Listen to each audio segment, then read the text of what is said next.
మీ అందరికీ తెలిసినట్టుగానే ఎన్డీఏ ప్రభుత్వంలోకి వచ్చి దాదాపు సంవత్సరంన్నర పాటే కాలమైంది. ఈ నరలో ఎన్నో చరిత్రలోనే నిలబడేలాంటి విధంగా ఈరోజు ఎన్డీఏ ప్రభుత్వం నారా చంద్రబాబు నాయుడు గారి నాయకత్వంలో నడుస్తుంది. మరి ఈరోజు ముఖ్యంగా మనం చూసుకుంటే సూపర్ 6 చూసుకుంటే సూపర్ హిట్ అయిందని చెప్పి ఈరోజు జనాలందరూ చెప్తున్నారు. ఈ సూపర్ 6 లో మీరు చూసుకుంటే మహిళలు ఈరోజు ముఖ్యంగా మీరు మొదటిగా చూసుకుంటే గ్యాస్ సిలిండర్ అనే ఒక పథకం చాలా కష్టమైన పథకం ఇంప్లిమెంట్ చేయడానికి, అమల్లోకి తీసుకొని రావడానికి. ఎందుకంటే ఆ గ్యాస్ సిలిండర్ ప్రతి ఇంటికి ఇచ్చే 3 గ్యాస్ సిలిండర్లు మళ్ళీ తీసుకోవడము, మళ్ళీ ఇవ్వడము, కరెక్ట్ గా టైంకి వాళ్ళకి అందజేయడం అనేది చాలా కష్టమైన టాస్క్. కానీ ప్రభుత్వం దృష్టి పెట్టి సూపర్ 6 లో ఉన్న భాగంగా ఈ గ్యాస్ సిలిండర్ల మీద కూడా దృష్టి పెట్టి ఈరోజు కరెక్ట్ గా టైంకి 3 గ్యాస్ సిలిండర్లు కూడా ప్రతి ఇంటికి వెళ్ళడం జరుగుతున్నాయి. మరి అదే విధంగా గత ప్రభుత్వంలో కాకుండా ఈరోజు ఇంట్లో ఎంత మంది చదువుకుంటుంటే అంత మందికి కూడా ఈరోజు తల్లికి వందనం అని చెప్పి మనము పథకం అమలు చేసి చదువుకుంటున్న ప్రతి పిల్లోడికి కూడా ఈరోజు మన తెలుగుదేశం పార్టీ కానీ ఎన్డీఏ ప్రభుత్వం కానీ ఈరోజు అండగా నిల్చున్నారు. మరి ఈరోజు మీరు చూసుకుంటే మహిళలు హ్యాపీగా ఉన్నారు. ప్రతి ఒక్క అక్క చెల్లి మహిళలు ప్రతి ఒక్కరు ఈ రాష్ట్రంలో ఉన్నోళ్ళు మరి రాష్ట్రంలో ఎక్కడ తిరగాలన్నా కూడా బస్సు ఎక్కి హ్యాపీగా తిరిగే పరిస్థితిలో ఈరోజు ఆంధ్రప్రదేశ్ రాష్ట్రంలో మహిళలు ఉన్నారు. మరి ఇటీవల మీరు చూసుకుంటే ఈ విడత ఈరోజు ప్రతి రైతన్నకి పడడం జరిగింది. అలాగే మిగిలిన 2 విడతలు కూడా ఖచ్చితంగా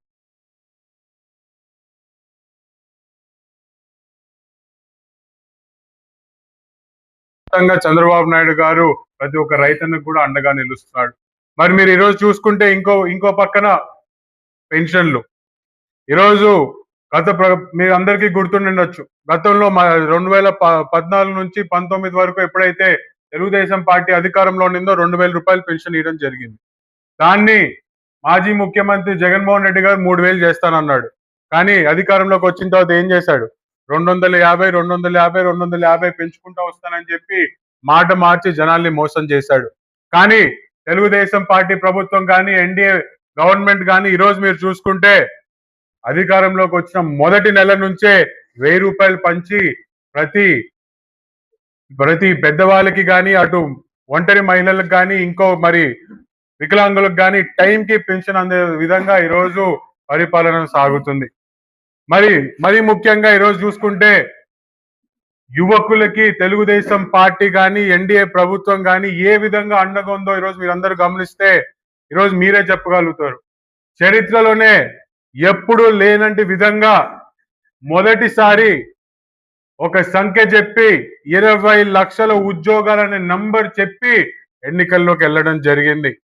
ఈరోజు దాంట్లో భాగంగానే నారా లోకేష్ గారు కానీ చంద్రబాబు నాయుడు గారు కానీ ఎప్పుడో చెప్పారు మా మొదటి సంతకం డిఎస్సి నోటిఫికేషన్ మీద ఉంటుంది అని. ఆ మాటకి నిలబడే ఈరోజు మొదటి సంతకం డిఎస్సి నోటిఫికేషన్ పెట్టారు. ఈరోజు ఉద్యోగాలు వచ్చినాయి. గత 5 సంవత్సరాల్లో జగన్మోహన్ రెడ్డి గారు ముఖ్యమంత్రిగా ఉన్నప్పుడు డిఎస్సి మాట ఎత్తిన దాఖలాలు కూడా లేవని చెప్పి ఒక్కసారి ప్రజలకి గుర్తు చేస్తున్నాను. ఒక్క డిఎస్సియే కాదు, ఇచ్చిన హామీని నిలబెట్టుకోవడానికి ఎంత కష్టపడుతున్నాము. గతంలో మరి మీరందరూ కూడా గుర్తుండే ఉండాల, ఒకానొక సమయంలో కియా మోటార్స్ అనేది ఆంధ్రప్రదేశ్ రాష్ట్రానికే ఒక పెద్ద సంస్థ. అట్లాంటి ఒక ఇండస్ట్రీ 2014 నుంచి 19 మధ్యలో నేను న్యూస్ లో చదవడం జరిగింది. ఇక్కడ నుంచి తమిళనాడుకి ఎక్కడైతే వాళ్ళ సిస్టర్ కంపెనీ హుండై ఉందో అక్కడికి వెళ్ళిపోదామని చెప్పి చూసింది. కారణం ఇక్కడ ప్రభుత్వం అనేది ఎక్కడ ఈజ్ ఆఫ్ బిజినెస్ కానీ వాళ్ళకి వెసులుబాటు కానీ ఇక్కడ ఎక్కడ కల్పించట్లేదు కాబట్టి వాళ్ళు వెళ్ళిపోదామని చెప్పి. కానీ ఈ రోజు మన రాష్ట్ర పరిస్థితి ఏంటి? కర్ణాటకలో, తెలంగాణలో ఎక్కడ కూడా సంస్థలు అనేక రంగాల్లో, డిఫెన్స్ లో కానివ్వండి, ఎయిర్ ఫోర్స్ లో కానివ్వండి, ఐటీ రంగంలో కానివ్వండి, పక్క రాష్ట్రాల నుంచి ఉన్న పెట్టుబడులు తీసుకొచ్చి ఆంధ్రప్రదేశ్ రాష్ట్రంలో పెట్టాలని చెప్పి చూస్తున్నారు. తేడా ఒకసారి మీరే గమనించమని కోరుతున్నాను. ఎన్నో పెద్ద కంపెనీలు ఈరోజు మన రాష్ట్రానికి క్యూ కట్టినాయి. అటు టీసీఎస్ కానివ్వండి, అటు రిలయన్స్ ఇండస్ట్రీస్ కానివ్వండి, ఎల్జీ అయితే శ్రీ సిటీలో ఏకంగా దాని ప్రొడక్షన్ ప్లాంటే ఓపెన్ చేయడం జరుగుతుంది. ఒక్కసారి ప్రొడక్షన్ ప్లాంట్ అనేది ఓపెన్ చేస్తే ఎన్నో రకాలమైన ఉద్యోగాలు ఈరోజు మనం కలిగగలుగుతాము. అటు లేబర్ కానీ, అటు స్కిల్డ్ కానీ, అన్స్కిల్డ్ కానీ, టెక్నికల్ జాబ్స్ కానీ ఎన్నో వస్తాయో ఒకసారి ఆలోచించండి. మరి గతంలో ఇక్కడ నుంచి తరిమేయబడినటువంటి సంస్థలు జాకీ కానీ, మరి లూలు మాల్ కానీ ఈరోజు తిరిగి మళ్ళీ ఆంధ్రప్రదేశ్ రాష్ట్రానికి వస్తున్నాయంటే దానికి కారణం నారా చంద్రబాబు నాయుడు గారి విజన్. ఆ విజన్ తో చేయబడిన, ఆ విజన్ వెనుకలున్న నారా లోకేష్ గారి కష్టం అని చెప్పి కూడా నేను ఈరోజు సంపూర్ణంగా మనసారా తెలియజేసుకుంటున్నాను. మరి ఒక పక్క అభివృద్ధి, ఒక పక్క పెట్టుబడులు, మూడు కలిపి ఈరోజు రాష్ట్రాన్ని ముందరికి తీసుకొని వెళ్లే పరిస్థితి. ఈరోజు తప్పుడు ప్రచారాలు చేసి జనాల్ని తప్పుదావ పట్టించే పరిస్థితి. ఈరోజు ఏమంటారు, టీసీఎస్ కి ఎందుకు తక్కువ ధరలో ఈరోజు స్థలం ఇచ్చినామని చెప్పి ప్రధానంగా మాట్లాడతారు. ఈరోజు టీసీఎస్ కి మనము తక్కువ ప్రైస్ కి ల్యాండ్ ఇవ్వడంలో తప్పేంటని నేను ప్రశ్నిస్తున్నాను.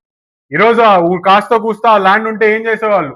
జగన్ గారి ప్రభుత్వం ఉంటే దాని మీద కూడా అప్పు తీసుకొని వచ్చి మళ్ళీ డబ్బులు పంచేవాళ్ళు, లేదా దాన్ని ఒక డెడ్ అసెట్ గా పక్కన పెట్టేవాళ్ళు. ఇప్పుడు అక్కడ టీసీఎస్ రావడంతో కొన్ని వేల మంది యువకులకి మనం ఉపాధి కల్పించిన వాళ్ళం అవుతాం.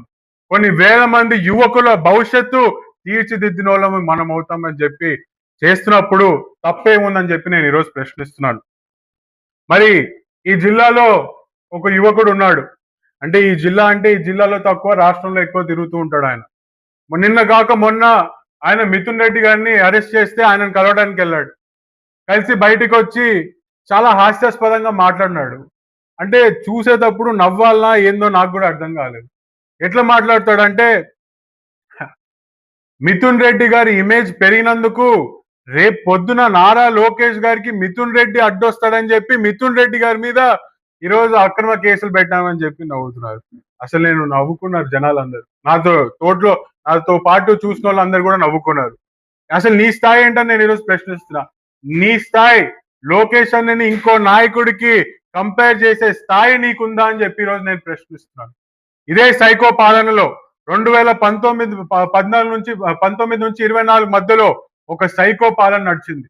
కొన్ని వేల మంది తెలుగుదేశం పార్టీ కార్యకర్తల మీద అక్రమంగా కేసులు పెట్టారు. ఈ సోషల్ మీడియాలో ఒక పోస్ట్ పెట్టినందుకు ఆలగడ్డలోనే కొన్ని వందల మంది మీద కేసులు పెట్టినారు. ఈరోజు వాళ్ళ ఆస్తుల మీద పడి దోపిడీ చేస్తున్నారు. ఆయన పాదయాత్ర కదిలొస్తే అడుగు అడుగున ఈ రకంగా ఇబ్బంది పెట్టినారు. ఆ రోజు జనాలందరూ చూశారు. కొత్త జియోలు వచ్చినాయి. రాత్రికి జియోలు తీసుకొని వచ్చినారు. పాదయాత్ర జరగకుండా అడుగు అడుగున పోలీసు వాళ్ళు అడ్డుకుంటారు. కొన్ని పాదయాత్ర సమయంలోనే కొన్ని వేల మంది కార్యకర్తల మీద కేసులు. ఎన్ని కేసులు వేసినా, ఎన్ని రకాలుగా ఇబ్బందులు పెట్టినా ఆ రోజు పాదయాత్ర ఆయన కదిలొచ్చాడు. మాలాంటి ఎంతో మంది కార్యకర్తల మీద కేసులు పడినా, ఆ రోజు ఇబ్బందులు పడిన ప్రతి ఒక్క తెలుగుదేశం పార్టీ కార్యకర్తకి ధైర్యం ఇచ్చే విధంగా ప్రతి అడుగు పాదయాత్ర సాగించాడు మీ సైకో పాలనలో. తన తండ్రిని వదిలేసి, బిడ్డని భార్యని వదిలేసి ఎన్ని ఇబ్బందులు పడ్డారో కల్లారా ప్రజలందరూ చూశారు. ఈరోజు ఆయన ఒక్కడు ఏకతాటిగా నిలిచినందుకు యావత్ తెలుగుదేశం పార్టీ కార్యకర్తలు ఎక్కడున్నా ఒకటే ఆయన కష్టాన్ని చూసి పనిచేశారు. అట్లాంటి నాయకుడితో ఇంకో నాయకుడిని పోల్చే అర్హత కూడా మీకు లేదని చెప్పి నేను తెలియజేస్తున్నాను. మరి ఈరోజు ఆంధ్రప్రదేశ్ ఒక రైజింగ్ స్టేట్ ఆఫ్ ఇండియాగా ఉందంటే దానికి కారణం నారా లోకేష్ గారు.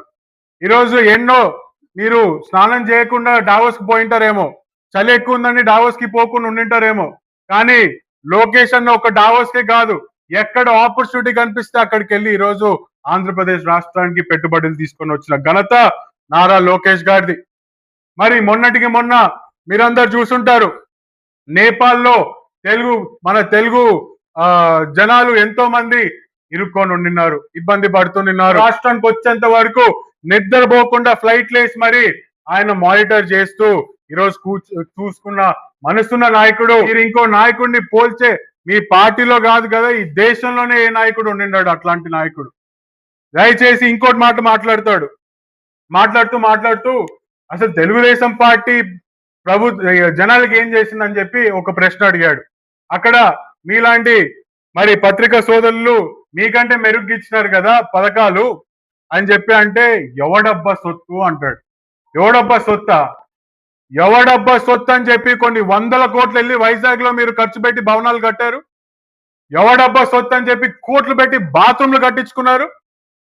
ఎవడబ్బా సొత్తు అని చెప్పి మీరు ఆడుదాం ఆంధ్ర అని చెప్పి కొన్ని వందల కోట్లు జనాల డబ్బులతో స్కామ్ చేస్తున్నారు. ఎవడబ్బా సొత్తు ఇదంతా? 100 కోట్ల స్కామ్, 100 కోట్లు మరి ఆడుదాం ఆంధ్రాకు ఆ రోజు బడ్జెట్ అలోకేట్ చేస్తే ఆ 100 కోట్లు కూడా సరిపోదని చెప్పి మళ్ళీ స్టేట్ ఫండ్స్ లో చిల్లు పెట్టినారు. ఆడుదాం ఆంధ్రాలో ఏం జరిగింది? 100 రూపాయల బ్యాట్ ఉందనుకోండి, ఉదాహరణకి 400 రూపాయలు చూపిస్తారు. ఆ 100 రూపాయల బ్యాట్ 4 బాల్ ఆడంగానే బ్యాట్ ఇరిగిపోతుంది. ఆ బట్టలు ఒకసారి వేసుకుంటే ఇంకోసారి వేసుకునే పరిస్థితి లేదు. ఇవన్నిటికంటే పెద్ద జోక్ ఏంటంటే ఆడుదాం ఆంధ్ర అనే కాన్సెప్ట్ ఎందుకు వచ్చిందండి? చిన్న ఊర్లలో పల్లెలలో ఎవరైనా స్పోర్ట్స్ లో బాగా ఎంకరేజ్ చేయాలని చెప్పి వాళ్ళని పైకి తీసుకొచ్చాలని చెప్పి ఆడుదాం ఆంధ్ర. కానీ జరిగింది ఏంటి? వైసీపీ కార్యకర్తలు వాళ్ళ పిల్లలు వాళ్ళు టీములు ఫామ్ చేసుకొని ఎందుకు ఇదే బైరెడ్డి సిద్ధార్థ్ రెడ్డి గారి ముచ్చుమరి గ్రామంలో ఈరోజు వేరే వాళ్ళ ఎవరో టీం గెలిచిందని కొట్లాట పెట్టుకొని వైసీపీ నాయకులకి కప్పు ఇప్పించుకున్నారు. ఇంకా మాత్రం సంబరానికి ఆడుదాం ఆంధ్ర ఎందుకు? ఇంత పెద్ద డ్రామా ఎందుకు? ఈరోజు అక్రమ కేసుల గురించి వీళ్ళు మాట్లాడుతున్నారు. అక్రమ కేసులు అంటే 2014 నుంచి 19లో చూసాము. నోరు తెరిస్తే ఒక కేసు, బయటికి వచ్చి అడుగు పెడితే ఒక కేసు, ఓ ధర్నా చేస్తే 4 కేసులు. అదే అక్రమ కేసులు. అది మీ అదృష్టమో మా దురదృష్టమో తెలియదు కానీ ఇప్పటికి కూడా మా నాయకులు మీ మీద దృష్టి పెట్టుకుని ఉన్నారు. అభివృద్ధే మన ధ్యేయంగా ఈరోజు మా ప్రభుత్వం నడుచుకుంటుంది. అదే మేము కేసులు పెట్టి మిమ్మల్ని ఇరికియాలనుకుంటే మొన్ననే మీ జగన్మోహన్ రెడ్డి గారి కారు కింద ఒకరి పని చనిపోయినారు. అది జాలదా మాకు మీ పైన కేసు పెట్టి లోపల వేయడానికి? కొన్ని మీరు బయటకు వచ్చి ఎవడబ్బా సొత్తు అనే మాట్లాడే చనువు కూడా మీకు ఉండేది కాదు ఒకవేళ మేము కనుక మీలాగా ప్రవర్తించుంటే. దయచేసి ఇప్పుడైనా మీరు తెలుసుకోండి. జనాలకు ఉపయోగం వచ్చే సూచనలు ఇవ్వండి. ఖచ్చితంగా ఎన్డీఏ ప్రభుత్వం కానీ లోకేష్ గారు కానీ మేము కానీ దాన్ని పాటించి ముందరికెళ్తాం. జనాల్ని తప్పుదావ పట్టాలని చూస్తే మాత్రం దయచేసి మీరు గుర్తుపెట్టుకోండి, ఎవరు చూస్తూ ఊరుకోరు. మీరెంత దూరం మా ఇంటికి మీళ్ళు ఎంత దూరమో మీళ్ళు కూడా మాకు అంతే దూరం. మేము కూడా మీ భాష బట్టే మా భాష కూడా ఉంటుందని చెప్పి గుర్తుపెట్టుకోండి. ఇక్కడ చూస్తూ ఎవరు కూర్చోరు. ఈ వైసీపీ ప్రభుత్వం ఏదైతే జనాల్ని తప్పుదావ పట్టాలనే ఒక స్పియర్ క్యాంపెయిన్ స్టార్ట్ చేశారో ఖచ్చితంగా దాన్ని ముగించే విధంగా మేము కూడా ఇంకో క్యాంపెయిన్ స్టార్ట్ చేస్తున్నాం. రేపొద్దున అది ఇంట్లో కూర్చొని ప్రెస్ మీట్లు పెట్టేది కాదు. అవసరమైతే ఏ ఊర్లో అయినా ఫీల్డ్ మీదకి వెళ్ళి వీళ్ళు చేసే దుష్ప్రచారాన్ని ఎదుర్కొండే ఒక ప్రక్రియ తెలుగుదేశం పార్టీ తొందరలోనే మొదలు పెడుతుందని చెప్పి కూడా తెలియజేస్తూ ఇప్పటికైనా బుద్ధి తెచ్చుకోండి. నోరు ఎంతలో మాట్లాడాలో అంతలో మాట్లాడి విమర్శించండి, కానీ భాష చూసుకొని మాట్లాడండి. ఎందుకంటే మీరు భాష తప్పితే మేము ఇక్కడ దాటడానికి సిద్ధంగా ఉన్నాం. వెనక్కి తగ్గే క్వశ్చన్ కూడా ఉండదని చెప్పి తెలియజేసుకుంటాం. మాటలు చూసాను, ఆయనకి ఇంకా సబ్జెక్ట్ మీద పూర్తి అవగాహన లేనట్టుంది. సండే కాకుండా ఇక్కడ ఎక్కువ టైం స్పెండ్ చేస్తే అసలు ఏం జరుగుతుందో రాష్ట్రంలో ఆయనకు కూడా తెలిసి వచ్చే పరిస్థితి ఉంటుంది. నంద్యాల మెడికల్ కాలేజ్ని ఎవరు పీపీపీ పద్ధతిలో తీసుకోవట్లేదు. ఏదైతే గత ప్రభుత్వంలో దాదాపు 85% 90% కి కంప్లీట్ అయ్యి వచ్చిన 5 మెడికల్ కాలేజ్లు ఏవైతే ఉన్నాయో అవే పద్ధతిలో నడుచుకోబోతున్నాయి. కొత్తగా ఏవైతే 30% కూడా కన్స్ట్రక్ట్ కాని మెడికల్ కాలేజీలు ఉన్నాయో దాన్ని పీపీపీ విధానంలోకి మనం తీసుకోబోతున్నాం. కారణం, ప్రైవేట్ వ్యక్తులు వస్తే డబ్బులు తొందరగా పెడతారు, తొందరగా కాలేజ్లో ఫినిష్ అవుతాయి, తొందరగా స్టూడెంట్స్ కూడా కాలేజీలోకి వెళ్ళే పరిస్థితి ఉంటుంది. కానీ దాని కంట్రోల్ కూడా మళ్ళీ గవర్నమెంటే పెట్టుకునే పరిస్థితి.